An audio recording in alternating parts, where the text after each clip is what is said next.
তার ধর্ম গ্রহণ করে নাই, সেই মানুষগুলোই নবী করিম সাল্লাল্লাহু আলাইহি সাল্লামকে আল আমিন উপাধিতে ভূষিত করেছে। তিনি কখনো বিশ্বাস ভঙ্গ করার মানুষ না।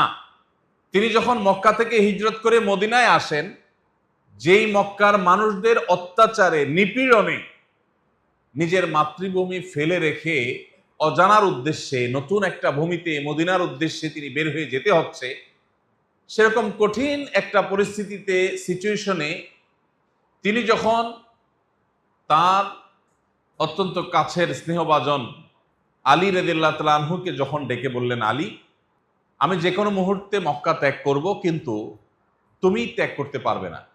তুমি 3 দিন মক্কা অবস্থান করবে, এরপর তুমি মদিনায় ফেরত আসবে। কেন অবস্থান করবে?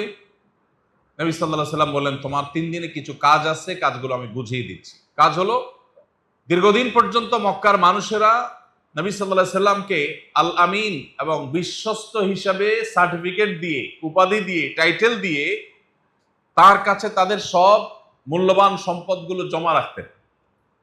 নবী সাল্লাল্লাহু আলাইহি সাল্লাম বললেন আলী রাদিয়াল্লাহু তাআলাকে যে আমি তো চলে যাচ্ছি, কাউকে বলে যেতে পারছি না, সঙ্গোপনে রাতের অন্ধকারে আমাকে মক্কা ছাড়তে হচ্ছে। আমার কাছে মানুষের যে সমস্ত আমানত আছে, কেউ স্বর্ণ মুদ্রা রেখেছেন, কেউ হয়তো রৌপ্য মুদ্রা রেখেছেন, কেউ হয়তো কোনো অলংকার রেখেছেন, কেউ হয়তো অন্য কোনো অ্যাসেট রেখেছেন, এই জিনিসগুলো তোমাকে আমি বুঝাই দিচ্ছি, এটা অমুকের, এটা তমুকের, এটা অমুকের, এগুলো যার যারটা তার কাছে বুঝিয়ে দিবে, তারপর তুমি মক্কা ত্যাগ করবে। আপনি চিন্তা করুন, যে মানুষগুলোর অত্যাচারে তাকে তার মাতৃভূমি ছেড়ে চলে যেতে হচ্ছে, কবে ফিরবেন, আদৌ ফিরতে পারবেন কিনা জানেন না, যে মানুষগুলোর নিপীড়নে তিনি তার এলাকা ছাড়তে হচ্ছে, সেই মানুষগুলোর অধিকারটা ওই সময়টাতেও সংরক্ষণ করার পরে সতর্ক ছিলেন। এবং কোরআনে আল্লাহ তাআলা পরিষ্কারভাবে তার প্রতি আয়াত নাযিল করেছেন, ওয়ালা ইয়াজরিমান্নাকুম শানআনু কওমিন আলা আল্লা তা'দিলু ই'দিলু হুয়া আকরাবু লিত-তাকওয়া। তোমার সাথে কারোর শত্রুতা থাকতে পারে, তোমার সাথে কারোর ভিন্ন মত থাকতে পারে, কেউ তোমার প্রতিপক্ষ হতে পারে, এটা জীবনের অংশ। সবাই সব সময় সব মানুষ এক মতের হয় না, হবে না। তো তোমার ভিন্ন মতের, তোমার ধর্ম বিশ্বাসের বাইরে, তোমার দলের বাইরে, তোমার আদর্শের বাইরে যে মানুষগুলো আছে, এই মানুষগুলো তোমার দলের না, তোমার মতের না, তোমার ধর্মের না। এই কারণে তাদের প্রতি তুমি বেইনসাফি করবে, এই অধিকার তোমাকে দেওয়া হয় নাই। হতে পারে তোমার শত্রু, হতে পারে তোমার প্রতিপক্ষ, হতে পারে তোমার বিরুদ্ধে, কিন্তু তার প্রতিও তোমাকে ইনসাফ করতে হবে। এই নির্দেশ কার? আল্লাহ। স্বয়ং কোরআনে আল্লাহ তাআলা বলেছেন, ওয়ালা ইয়াজরিমান্নাকুম শানআনু কওমিন আলা আল্লা তা'দিলু।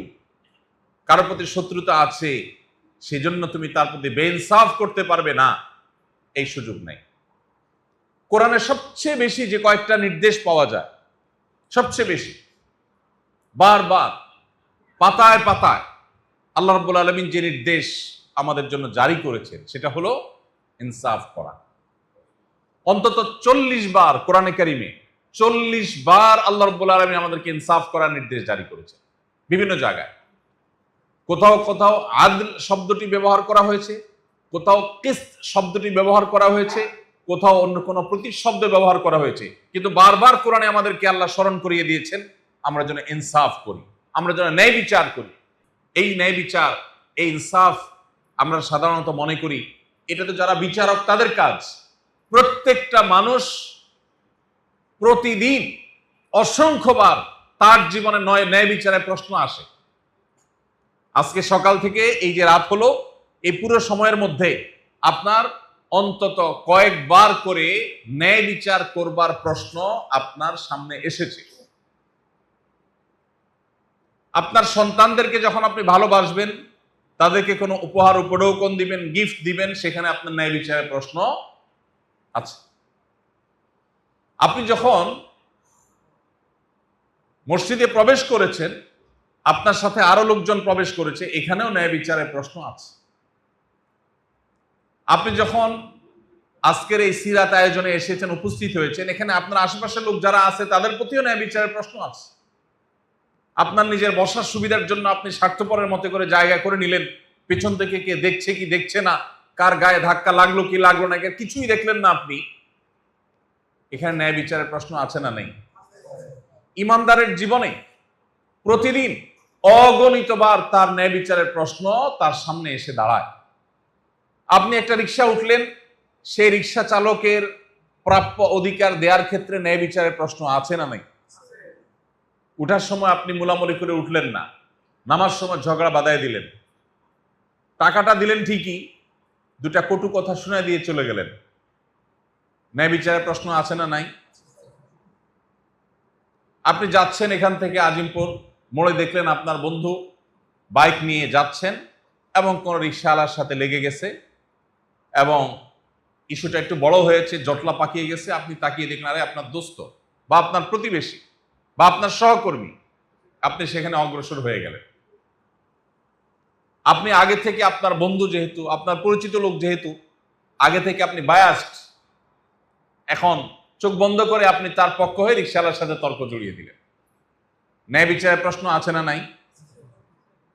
আপনার বন্ধু অন্যায় করার পর যদি আপনি সেখানে গিয়ে বলতে পারেন দোস্ত ভুলটা তোমার হয়েছে, চলো এটাকে স্বীকার করে মিটমাটের ব্যবস্থা নেই, এটা করার মতো মেরুদণ্ড কয়জনের আছে? খুব কম।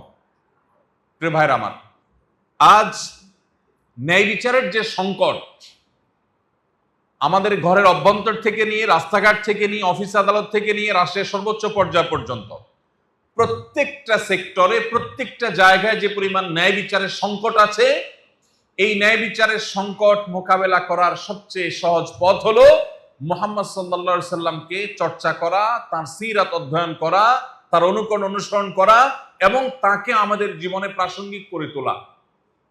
সমাজকে পরিবর্তন করবার জন্য এর চাইতে কার্যকর আর কোন পথ আমাদের সামনে খোলা নেই। আপনি পৃথিবীতে অনেক সমাজ পাবেন যেই সমাজে ন্যায় বিচারের অনেক সুন্দর সুন্দর উদাহরণ আছে।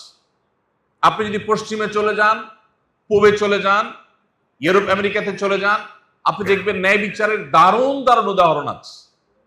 তারা সবাই কিউ মেনটেন করে চলাফেরা করে, বাসে উঠবে সবাই নিজ নিজ দায়িত্বে লাইনে দাঁড়িয়ে গেছে, কেউ কারোর সাথে ধাক্কাধাক্কি করছে না। এরকম ন্যায়সঙ্গত আচরণের বহু দৃষ্টান্ত পাবেন। কিন্তু সেই সমাজেই আবার দেখবেন অসংখ্য অগণিত অবিচার চলছে, যেগুলো হয়তো আপনার আমার চোখে বা দৃষ্টিতে ধরাও পড়ছে না। সে সমাজের মানুষ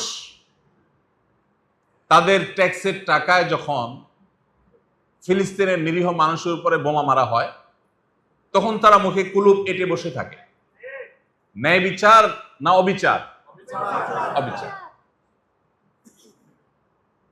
মুহাম্মদ সাল্লাল্লাহু আলাইহি সাল্লামের আদর্শের বাইরে পৃথিবীতে যত চকচকে তকতকে, যত আদর্শ, যত সৌন্দর্য আপনি দেখবেন, সেটার একটা লেয়ার অনেক সুন্দর দেখা গেলেও তার পেছনের লেয়ার অনেক কালো, নিকষ কালো, অন্ধকার।